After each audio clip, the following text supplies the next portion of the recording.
Vote তো মেলা মানুষই চাইছে, এটা তো গণতন্ত্রই মানিচ্ছি না। মানুষের যদি লোভাব থাকতো তাহলে মানুষ এত বেয়াদব হতো না। কলে কেউ কারে ফেলে না দিদি, আপন ইচ্ছাই সব পরি, ইঁদুর মারা কল রয়েছে জগৎ মাঝারি। আজ আমরা এসেছি আজহার আলীর কাছে। কে ইনি? তার পরিচয়টা তার কথার মাধ্যমেই পাবেন, কিন্তু আমি বলতে পারি যে আসলে কোথায় এটি। এটি হচ্ছে নাটোর জেলার বাক্সঘাট এলাকায়।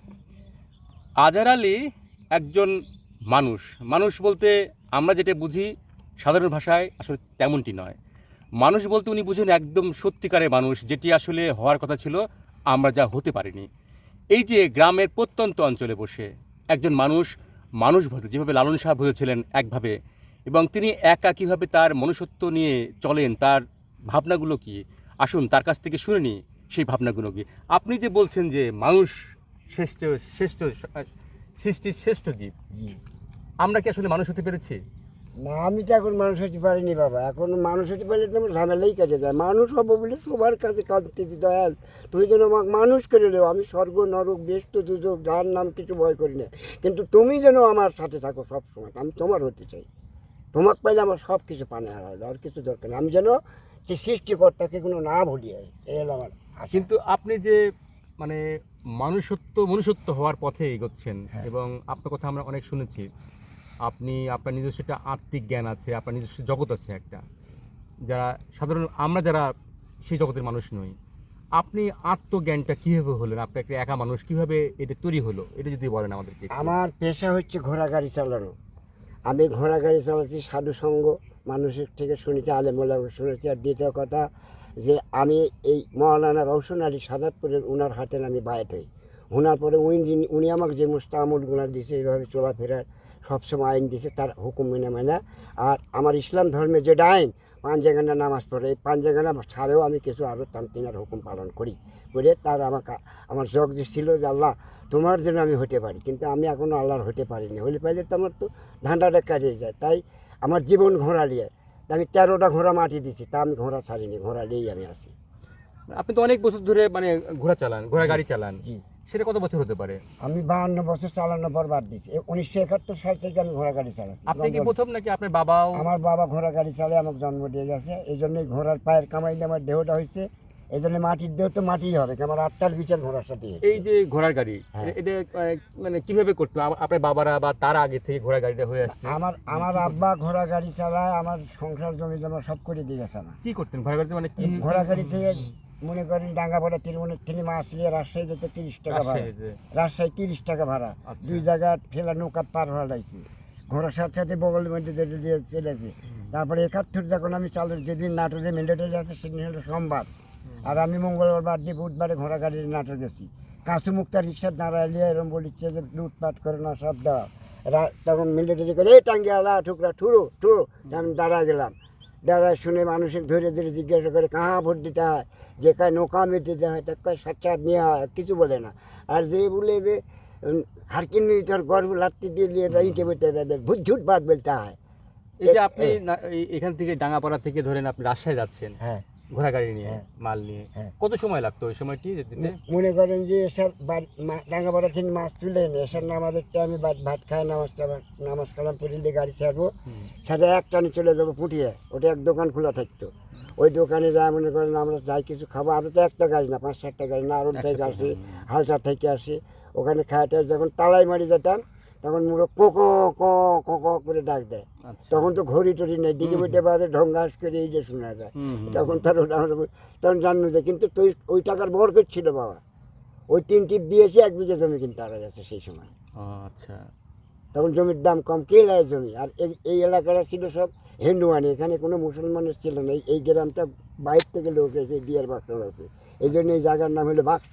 মানে এখানে বাঘ আর শুয়োর আগে বসবাস করতো, সেই জন্য এখন বাক্সর হয়ে গেছে গ্রামের নাম। আমি আর পাগল তো মাইচার করি সব, আপনারা ভিডিও করে দিয়ে দেখছেন। তাহলে শালা মিথ্যে কথা বলে একটা বিচার হবে, বাদে কোটা কই, বাদে কোটা কয়া যাবে না, যেটা সঠিক জানি সেই। তারপরে ঘোড়া গাড়ি তো এখন তো বন্ধ করে দিয়েছেন, তাই তো?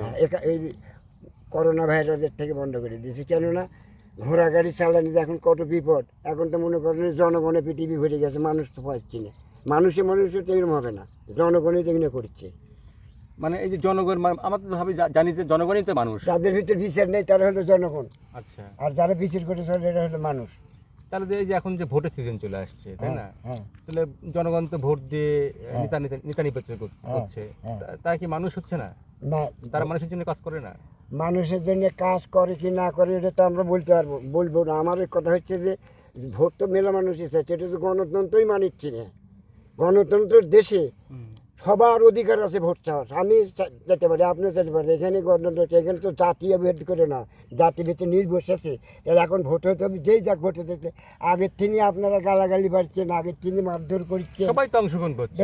অংশগ্রহণ করছেন, যে মারধর করে এসব কিন্তু দলিল আছে, মানুষের মারিয়ে কন্ট্রোল করে। আমার নবী কি দিন কি প্রচার করেছে কিনা, কৃষ্ণ দিন প্রচার করেছে ইয়ে করে। মানুষ তো ওর 1 লাখ চরিত্র ব্যবহার দেখে মানুষ হেদায়ত আছে। বাংলাদেশে তো দিন গেলে তো এই সারা বছরে তো 100টা ইয়ে হয়, জনসভা, ইসলামী সভা হয়। তাহলে এই একটা সভা তো মানুষের দায় ছিল, তো 1 লাখ করে মানুষের দায় ছিল না। কেন হয় না? কেননা আমরা যেটা বলি নিজেই আমল করি না। আপনার কাছে আমি যেখানে বলিচ্ছি আমি নিজেই ওটা আমল করি না, তাহলে এটা এলহাম হবে কী করে? আল্লাহ নবীর কাছে কোনো কেউ যা করলে পারে, নবী তাকে ডাইরেক্ট বলতো না, শুনে আল্লাহ তিনি শুনে লেগে বলতে। আর আমরা কি তাই বলি আমরা এক বোকারি শরীর বেরিয়ে নিয়ে 90টা বানাচ্ছি, এক ভেস্তের দিয়ে 60টা বানাচ্ছি, কোরআনের মানে করতে করতে কিচ্ছুই মানিচ্ছি না, 20 রেখাত নামার 2 রেখাত পুজো সারিয়ে দিচ্ছি। তাহলে এইগুলো কি মানবের হিসাব হচ্ছে না স্বার্থের হিসাব হচ্ছে? এগুলো করতে গেলে ফাঁসি দিবে, মারবে। এই যে ঘরে বসে থেকে আধার পাগল গাঁজা খায়, দোষ। গাঁজা তো মানুষই খাচ্ছে না, গরুই খাচ্ছে জীবনভর। 3 হাতের পূজা গাঁজা ছাড়া এখনো পূজা হয় না। তারা তো মহামানুষ ছিল। আর এই গাছই তো মাটির থেকেই তৈরি আছে। আর কী হারাম হলো? আমি যেটা খাই অসুস্থ হয়ে যায় ওইটাই আমার হারাম, আর আমি যেটা খাই সুস্থ থাকি আমার হালাল। আর আমি হারাম বুঝি যে মানুষের অন্যায় করে মানুষের মনে আঘাত দিয়ে খাওয়া, আর মনে করেন যে মানুষের মনে আঘাত দিয়ে খাওয়া, আর আমার যেটা খাওয়া হজম হচ্ছে না ওইটা খাওয়া, এই দুটোই আমি হারাম বুঝি, অন্য কিছু আমি হারাম বুঝি না। এখন আপনার জ্ঞানে কী হয় আমি জানি না। এখন ধরেন এখন আসলে মানুষ হতে, হ্যাঁ ধরেন যে আমি হিসেবে ভাবি, ধরেন আমি একটা মানুষ, আমি একজন মানুষ, হ্যাঁ। এখন মানুষ হতে পারি কিনা এরা ভবিষ্যৎ বলবে। হ্যাঁ। আমাদের মতো মানুষ হতে গেলে আসলে কি করা উচিত বলে আপনি ভাবেন, যে এরকম করলে আমিও মানুষ হতে পারবো? আমাকে অ্যাডভাইস দেন। আমার মনের ধারণা, বুঝলেন, যে এই শ্রেষ্ঠ আদালত তো মানুষের বিবেক। আপনার বিবেকের সাথে আপনি যদি চিন্তা করে চলেন, অর্থাৎ চিন্তা করে চলে মানুষ হতে গেলে আগে মানুষ হতে হলে আমার পিতামাতার আদর্শ করতে হবে, তারপরে আমি যোগ্য ব্যক্তি হয়, তারপরে আমার বিয়ে করতে হবে। যে একজন মানুষের সাথে নির্দেশ নেয় দুদিন, যে আমি মানুষ ধরে যদি বিয়ে করি তাহলে আমার জীবনটা সার্থক হওয়ার কারণে। আমি মনে করেন গরু লাগান যায়, গরুও যা করছে আমিও তাই করছি, আইন কালাম কিছু মানব না, তাহলে আমি কীভাবে মানুষ হবো? তাহলে এই ফসল বুনতে বুনতে সব ঝোরা ধান হয়ে গেছি দেশে। আমরা ফসল যদি আমার পিতার আদর্শ যদি আমি না ধরে রাখি, তাহলে আমি কিসের সন্তান হইলাম? তাহলে সেই সন্তানটা ধরতে তার আদর্শগুলো ধরে রাখতে হবে। আমার বাপ মা যেগুলো নির্দেশ দেখে সেগুলো আমার মানতে হবে, আর কোরআন হাদিস আলেম ওলামা জ্ঞানীরা যেগুলো বলেছে সেই পথে চলতে হবে। আমি তো এইটুকু। আচ্ছা, কিন্তু এই দেশের মানুষ বেশিরভাগ এই পথে চলে না। কিসের? এ দেশের মানুষ, হ্যাঁ, শুনেন, মানুষের তো এত বিরোধ হবে না। কেননা এরা এখন বাইর করছে, ধরেন যে আপনার সনাতন ধর্মের আইন অত দূর উল্টাপাল্টা হয়নি, আর মুসলমানের হিজবুল্লাহ হজবুল্লাহ 2 দল হবে, আর একই দলের হিসেব নেই, তো এত দল নিয়ে বকি করিয়ে। তা আপনি যতই ব্যবসায়িক হন, যে আপনি যতই কিছু হন, এই 72 আবার দিনের নবী বলে গেছে যে 72টা দল হবে মুসলমানের। এর মধ্যে বিসমিল্লাহ ওয়াবিল্লাহ তো আলমিল্লাহ তো রাসুল্লাহ, রাসুলের দল হবে একটা, আর এই সম্পূর্ণ হবে অন্য দল। তাহলে সেই সময়টাই আমার মনে হয় এখন লাগতেছে। তাছাড়া মানুষের এত বিরোধ হবে কে? মানুষের সাথে মানুষের মহব্বত থাকতে হবে। মহব্বত নেই, সব মিলে মহব্বত নেই, কুচ নেই, মহব্বত নেই, কুচ্ছ নেই। আর মুসলমান হয় যে নামাজ পড়ে না, সে কোনো মুসলমানের আইডেন্টি কার্ড নেই। এই আইডেন্টি কার্ড ছাড়া মুসলমান গরু খাই বেশি হয় এখন বর্তমানে, হিসেব করে দেখেন। এই যে কথাটা বললেন, এই কথা নিয়ে গান আছে না?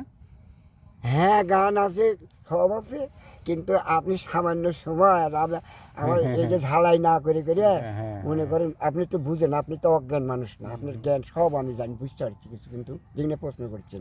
কিন্তু এই যেরকম কাপড়ে ময়লা ধরে যায় সাবান দিতে হয়, এরকম সৎসঙ্গ না করে সব হারা যাচ্ছে। সৎসঙ্গ হচ্ছে না কেন? কেন, কী করে উত্তর দেবো? দেবেন না? কি করে উত্তর দেবো বাবা, সৎসঙ্গ হবে কি করে? এই তো আকাশ, এই তো প্রকৃতি, এই তো ঘাস, সবই তো দেখতে পাচ্ছি এখনো আগের মতোই আছে। হ্যাঁ, তাহলে সৎসঙ্গ এখন হবে না কেন? আর কারণ কি পাল্টে গেল? পাইতে গেছে মনে করেন মানুষের রেজেক, অভাব নেই। অভাব নেই। না, মানুষের যদি অভাব থাকতো আচ্ছা, তাহলে মানুষ এত বেয়াদব হতো না। রুহুকে সৃষ্টি করে আল্লাহ বলেছিল যে আল্লাহ তুমি কি আমি কি করছি, তুমি তোমার আমি তোমার, তখন আল্লাহ বলল রেজেক বন্ধ। তা আগেকার মানুষ ছিল অভাবী, যার জন্যে সৃষ্টি করতে করে ভয় হচ্ছিল, ভয় করে চলেছিল। আর এত হিংসে হিংসে ছিল না। হিন্দুরে পূজার যে আমরা আছি ওরা আমাদের হচ্ছে এরকম করে না। এখন এই যে কতকগুলা নামিছে, তাহলে সবগুলার না, কতগুলোর হিংসায় এদের মধ্যেও আপনাদের মধ্যে আছে। এরা কোনো যারা মানুষের উপর হিংসা করে এরা তো কোনো ধর্মী কিনা, অহিংসাই পরম ধর্ম। যার ভিতরে হিংসা নেই, কোনো জীবের উপর হিংসা করা যাবে না, তাহলে আপনার ধর্ম হবে না। আর এই পাঞ্জেগানা যেটা দৌড়াচ্ছে, পাঞ্জেগানা হলো স্মার্ট কার্ড যে আমি ইসলাম ধর্মের দীক্ষিত। তাহলে আপনি বলি, আমি মন্দিরে গেছি ধুপল মন্দিরে, ওখানে যা মূর্তি আছে আপনার এই এলাকার এত মূর্তি, এত রকমের মূর্তি কোথাও নাই। মোলাই কুমার হইলো আমার বন্ধু, এলাকার ওটিকার ওই মন্দিরের ওর নাম হলো মোলাই কুমার। আমার তোমার মতন আমাকে এরকম করে প্রশ্ন করে। তা আমাকে করছে আপনি হিন্দু না মুসলমান, আমাকে করছে। তা আমি করছি যে আমি হিন্দুমান। হিন্দুমান মানে কি আমাকে করছে, আপনি হিন্দুমান মানে আমার কোনো হিংসাও নেই, কোনো মানও নেই। করছে হিন্দুর টাইচ্ছেন তো এই জন্যে করছি। আমি তুমি কি অক্ষণ, তুমি কি কোথা করছেন? কিন্তু আমি আদান দিলে মন্দিরে যাচ্ছি না এই মন্দিরে থাকিচ্ছি, তুই কোনটা করছি? এফটা ডিজেটা দেখতে পারিস না মানুষের। এখন বর্তমান মনে করেন মাস্টারে ফিসে পারে ড্যাশ ভরে গেছে। আপনাকে এই গানটা শোনাছি যে জ্ঞানের মাথায় দিচ্ছে পারি। স্কুলে গেলে শরৎচন্দ্রের একটা বই পড়লে বাংলা পড়ার কিছু তার বাদেনি, দুঃসাহসে দুঃখ হয়, দুঃশীলে নৃশংসা হয়। তা আমি ওইটুকু শরৎচন্দ্রের ওইটুকু জ্ঞান দিয়ে আমি বসে আছি যে আমার দুঃসাহসের জন্য আমার দুঃখ হচ্ছে, কেন নৃশংসয় কবে হবে এই আশায় আমি আছি। নৃশংসয় তো হবে, কেননা ওনারা তো বাক্য তো মিথ্যে দিয়ে যায়নি, তো আমার দুঃসাহস, তাই আমি দুঃখ হচ্ছে। কিন্তু আমি নৃশংস তো হইতে হবে বাবা, ততক্ষণ নৃশংস না হতে থামে কেন। তাই আমি বলেছি যে বহুত ছুরাত নেই, এক ছুরাতকে পাকড়াও, মহব্বত মিলে সব মিলে। এক ছুরাতের উপর মহব্বত থাকতে হবে, সেটা এক, দুইটা না। ওখানে যা দিকে ভিতরে গেটে দেওয়া করছে গুরু মানে কেমন, জয় গুরু মানে কেমন, জয় মানে জিতা, আর গুরু মানে সর্বশক্তি। করছে আল্লাহর তুলনা করছে, মানে সালাল এই যে সূর্য উষা বেলা একটারই নাম, ওয়াটার পানি আপ ওয়াটার একটারই নাম। তাহলে একটা জিনিস কি একরকম নাম হয়? তুই যেভাবে পাচ্ছ সেভাবে, যে গুরুভাবে ডাকে তার কাছে গুরু। তুই তোর কাছে ভালো তুই আল্লাহ কোকা, ওই ভগবান কই গিয়ে, ওই ঈশ্বর কই গিয়ে, ওই গড কই গিয়ে, যার দিলে ওই সব ভাষাই ওই বুঝে। তোরা সব ভাষা বুঝিস না, কিন্তু ওই তো সব ভাষাই বোঝে। এরম করে বুঝেন লাগে বাবা, তুই এরম এরে কানে হাত ধরিয়ে এই একবারে দেখাচ্ছি সারাটার মাস চাকরি পর্যন্ত যে রুহের জগৎ করে এই আত্মার সেই শক্তিটা কোনো নাই বাবা। দমের সাথে সব কিছু হয়, মুখে একটা দাঁত নাই, তার কথা বলতেছি তোমাদের সাথে কীভাবে তোমরা আশ্চর্য লাগবে। এই শক্তিটা কার? ও বলাচ্ছে জিব্রাইল, মিকাইল, ইসরাফিল, আজরাইল সব তো তোমার সাথেই আছে, কোনো জায়গায় কেউ নেই। এক মেয়ে আমার গান গাচ্ছে যে দুই পাহাড়ের মধ্যে মালা মসজিদ বানাচ্ছে, তখন কইছে পাগলিক দাবিচ্ছে, তখন তো অত লালনগীত দিয়ে দিই বুঝালে। তখন আমি মনে কলে কেউ কারে ফেলে না দিদি, আপনি চাই সব পরি, এ দূর মারা কল রয়েছে জগৎ মাঝারি। কলের বলবো কি যোজনা, ব্রহ্মা ও তার সন্ধান জানে না, শিব জানে কি না জানে তা বলতে পারবো না। এ যে শিব না জানে যে সব তত্ত্ব, দিদিরে আমি জীব হয়ে জানবো কি করি, তার মুখে কাপড় দিয়ে চলে যাচ্ছি। যেদিকে উত্তর সেদিকে তোর দিতে হবে বাবা, যে কোন জিনিস সেটা। তো ওই কথাটা বললাম যে একজন আমাকে প্রশ্ন করেছিল, আপনি যেরকম জিজ্ঞাসা করলেন যে আপনি ক্লাস 4 পর্যন্ত লেখাপড়া শিখলেন, অর্জন করলেন কোথা থেকে, তখন আমি বললাম যে এরকম আপনাদের মতন সৎসঙ্গ, সৎ মানুষের থেকে। অসিত কুমার মুকুটমণির বাপ, অসিত কুমার নাটোর জেলার এখন বড় অফিসার।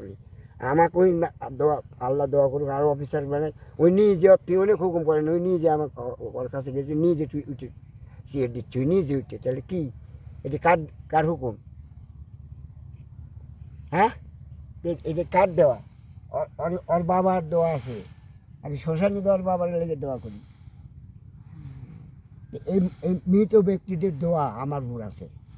যেসব মানুষ মারা গেছে বছর অন্তর পর, তাদের রুহের মাগফিরাতের জন্য আমি কাঁদি আল্লাহর কাছে। এছাড়া আমার অন্য কিছু পাওয়া যায় না। আর মুসলমান হিসেবে 5 ওয়াক্ত নামাজ পড়া লাগবে। আর আমি মনে করো মন্দিরে মন্দিরে সব জাতি। একদিন যজ্ঞ আসনে গেছি কালীগঞ্জ, যজ্ঞ আসন দিয়েছে, আমি যজ্ঞ আসনে ঢুকে পড়েছি, অশ্বিনী করছে রাম রাম রাম রাম। আমি করছি যে কিছু করছি না, তাই ঠাকুর যজ্ঞ আসন ছেড়ে দিয়ে অশ্বিনী সুদন ঢুকে তুই রাম রাম করবে, ওর পাওয়ার না থাকলে উনি আসতে পারে, এটি তুই তো হতে পারবো না, ও 60 টাকা দিল। বুঝতে পারছেন কি? যে আরেক গানে নাই, এক পাগল যাই যায় আরেক জাতের সাথে, পাগল যাইস না রে পাগলের কাছে। যে বাবা পাগলের তো যাইত নেই, ওরা যাইতে ঠাবায় না। হ্যাঁ, আমার মালিকের দুনিয়ায় মাত্র নারী পুরুষ দুই জাতি, জাতির স্বভাব থাকতে হয় না আত্মায় আত্মায় প্রীতি। ও যার জাতির স্বভাব যাবে চলে যাবে চোখের পর্দা খুলে, সবার মাঝে নয়ন মেলে মনের মানুষ দেখতে পায়। অভিমান আর জাতির বিচার আগে ছাড়, বিজাতির সঙ্গ দেখে নিজের জাতি আগে মার। অভিমান আর জাতির বিচার আগে ছাড়, চার চিজে এক যোগ করে মাওলায় আদম জাতি বানালো। কোন চিজে হাওয়া বানায় আদমের পাশে তুলো, আদমের পাশে দিল। এই আদম হাওয়ার দেনা পাওনা যার থাকিতে জানা যায় না, যার এসকে হয় যে দেওয়ানা তা মানে না জাতির ধার। এ বাবা, কথাগুলো তো বুঝতে জ্ঞান অর্জন করে দিতে হবে, বুঝতে হবে। কোথায় কেউ নাই, সব যেমন আমি আল্লাহর দেখা শখ করে যখন এরকম মাটির গুঁড়ো দিলে ভাই আমার ঘরটি আমি গুটাচ্ছি, ঘরের ঘর বাদ দিলে আমার ঘরটি আমি বেরোচ্ছি, এরকম হয় তুমি যেন আল্লাহ ডেকে দাও তুমি, তাহলে তুমি তো দুনিয়া করতে পারবে না। এই জন্য তোমাকে 6টা রিপোর্ট দেওয়া হচ্ছে, তার মধ্যে নফসে আম্বারা। এই নফসে আম্বারাকে তুমি যখন উদ্দেশ্য দেখবে, তোমার একটা জিনিস দেখে লোভ হচ্ছে, তখন তোমার লোভারটা কোয়া করবে, এই গাছের পেয়ারা ব্যক্তি গাছ পেয়ারার গাছ লাগাচ্ছি খাবো হারাম চাষা, অক ধমকায় লিজে লিজে ঠিক করতে হবে। এইভাবে মানুষ হতে হবে। এই যে কোলা লাগাছে সব কত জিনিস আছে, ঘাস কাটতে যায় মানুষ কে পাগলা। তা আমাকে কী জন্য ভালোবাসে মানুষ? আমার চলাফেরা দেখে সব ভালোবাসে, যে পাগলা রায়নি ঠিক রে এইসব এখন কোয়া ধরছে, এখন আর কিছু মনে কয় না। কেন এই মসজিদে কোনো লোক একজনও যাচ্ছিল না, আর এখন আমি গাঁদা হয়ে দেখে আমার আজানটা মানা করছি একজন, কারণ আরেকজন করছে ওর থেকেই মেলা ভালো আছে। আমি করছি শুধু ঝগড়া না, আমি আজান দেবো না, আমার আজান দেওয়ার ঠেকা নাই। যে মসজিদে একজনও আজান দেয়নি সেই মসজিদ এখন 100 জন করে জামাত হচ্ছে, এটি আল্লাহর কাছে আমার বেশি পাওয়া, আমার অন্য কিছু পাওয়ার দরকার নেই। যে বাক্সর গ্রামে মসজিদে আজান হয়নি, সেই বাক্সর গ্রামে এখন মসজিদে এলাকার মধ্যে এত নামাজি কোনো গায়ে হয়নি, তাহলে এই যে আমার সৃষ্টিকর্তার কাছে চাওয়া আমার এগিয়ে। কৃষ্ণও কান দিচ্ছে, শোনো, মানে তোর শুনিছে যে কৃষ্ণ নকুল বাঁশি সোনার বাঁশি সব কৃষ্ণর বাঁশি, তোর শুনে তখন কৃষ্ণ করছে যে শালাক আমি সেটা বৃন্দাবন চুরি করতে যাবো, চাইলে চাইলে জিনিসপাতি হইলে তো আমার আর চুরি করা লাগবে না। আর বই দেখা এই সাইডে চিনে মুড়ি জোগাড় দিতে আমি বৃন্দাবন চুরি করতে যাবো, কে করছে কৃষ্ণ এসব জিনিস সোনার আছে। চোরে বউ চোরের কথা জোগাড় টোগাড় দিয়ে বেলা ডুবে গেছে, বাড়াবাড়িতে গেছি, তার চোরে এইসব জোগাড় দিয়েছে। চোরে বউ বৃন্দাবন যায় কীভাবে খুঁজছে, ওইখানে যা দেখবে কালো একটা গরু, ষাঁড়ের গরু করে কালো এক সকাল সম্পূর্ণ সোনার গয়না গায়ে দিয়ে বাঁশি বাজাতে চলে আসছে। তখন চোর রেডি হচ্ছে কাজে লিবি, তখন ওই আসে নামে করছে এই তোর গামছা পাত ওগুলো লিয়ে দিদি খুলি করছে, আরে বাবা চাইলে তো ভালো লোক সব দিকে টোপলা বাঁধিয়ে দিয়ে বাইর চলে যাচ্ছে। লা এসে ছোট ছাট চুরি করে চালায়, ওইগুলো আর ভেসছে না, ওইগুলো এবার বাঁধে চলছে, বাক সব থেকে দিতে। ঠিক কয়েক বছর পর ওই ঠাকুর আবার ওই মণ্ডপে এসে ওই গীতাই শুরু করছে, বুঝলে? তখন করছি ধর ওসব আমি চুরি করে নিয়ে চলে যাচ্ছি, কৃষ্ণ ওসব কিচ্ছু নেই। তখন ওর মারবি যে শালা কৃষ্ণর জিনিস চুরি করেছে, সে মারবি ওরা, এবং ঠাপ ধরেছে। বলছি গুরুদেব আপনি আমাকে বাঁচান, আমি সব আপনাকে দেখাবো, আমার কাছে সব আছে, আমি কৃষ্ণ সব চুরি করে এনেছি। হ্যাঁ, তখন করছি বাবা শুয়ে আমাকে দেখাবো, এই থামতরা থামতো। গুরুদেব যা করছি তো শুনবি, সব থামেছে, নিয়ে দেখ খুলে কৃষ্ণ সব দেখে করছি কি বাবা তুই কৃষ্ণ দর্শন পাস করি, দর্শন জানি না, আমি গেছি না, আমাকে এইভাবে দিল। বলছে বাবা আমাকে তুই নিয়ে দেখতে পারবো না? তাহলে চিনে মুড়ি লাগবি, তাহলে আশ্বিন হয়েছে 50 বার বাড়াবো, তাহলে চিনে মুড়ি পাবো নি। তাই আশ্বিন হয়েছে 50 বার বাড়া যা দেখে ওই রকমই আবার কৃষ্ণ মাসি চলে আসছে। ঠাকুর করছে ওই দে এই দে ঠাকুর দেখতে হচ্ছে, ওই চোরে গা হয়ে গেছে আগ, ঠাকুরের ঘাটটা করছে ওই যে দেখুন ঘাট ছেড়ে দিলে কৃষ্ণ নেই, কৃষ্ণ লাই গেছে, ঠাকুর আর চোরটি মারা হয়নি। শালা টুকলি এসে আর দিলে আমাকে এমনি এমনি খুলে দেয়, টুকলি এসে হারা গেল। এইরকম কিছু না করলে ওই যে প্রশ্ন করলে এরকম হতে গেলে কী করে দেবে, এই জন্য এই গল্পটা করলাম, বুঝলে বাবা? সৎ মানুষের সাথে সাথে তুমি সৎ জ্ঞান পাবে, আর অসৎ মানুষের সাথে গেলে সঙ্গল পাবে। কিন্তু বাক্সরের মানুষ আগে জানিয়েছিল আধার পাগলের কাছে যা আসে সব নাড়া খেতে আসে, হ্যাঁ, কিন্তু এখন অত বুঝে না, কয় ওর হিম্মত আছে মরদ আছে, তাহলে কই শুনো। আমার বেটা মনে করো যে এই যে যেদিন 5ই ডিসেম্বর হয় এবার পর আমার বেটা একদম মাঠে গেছে, আমার বেটা যা ধরছে, আমার বেটাকে মাটি দিচ্ছে। গরম দেখে ওরা মাল দিয়ে সঞ্চালিত করছে। আমি যা করছি, সামনে যা করছি গ্রেপ্তার, আমি তো মরিনি, কী হচ্ছে করছে না। সে এটি ফোন করছে, ওটি ফোন করছে, কিন্তু আমার সাহায্য হাত দিতে, আমি এখনো মরিনি। যার বাপের বাপ দিয়ে আছে তাই মোটরসাইকেল দিয়ে চলে গেছে। ওরা আমার সাথে কথা হচ্ছে না, কিন্তু ওই সারার দল বল নিয়ে গেছে। আমার দল বল লাগে না, আমার একটা শক্তি, লাইলা হাইল্লা মাহবুব ছাড়া কেউ নেই। ওরা করছে হরে কৃষ্ণ হরে রাম রাম রাম হরে হরে, কলি আরে গোয়া মারে। যার নামে সে যে ডেকে যাক পায় তাই সেই নামে ডাকে। আমি বুঝি এইটুকু, বুঝতে পারবো, যে যাক ডাকে ডাকুক, এটা আমি এটা বুঝি। আপনারা শুনলেন আজহার আলীর বক্তব্য। মানুষের আত্মা, মানুষের বিবেক। উনি সবসময় বললেন যে বিবেকই সবচেয়ে বড় মানুষ, এবং উনি ব্যক্তিগতভাবে সেই চর্চাই করেন। সমাজ যা বলুক, রাষ্ট্র যা বলুক, এই আজহার আলীর বক্তব্য, তার এই জীবনবোধ, তার এই বক্তব্য আপনাকে কি প্রভাবিত করে? লিখুন কমেন্ট বক্সে। চ্যানেলটি সাবস্ক্রাইব করুন আর আমাদের সাথে থাকুন। সবাইকে ধন্যবাদ।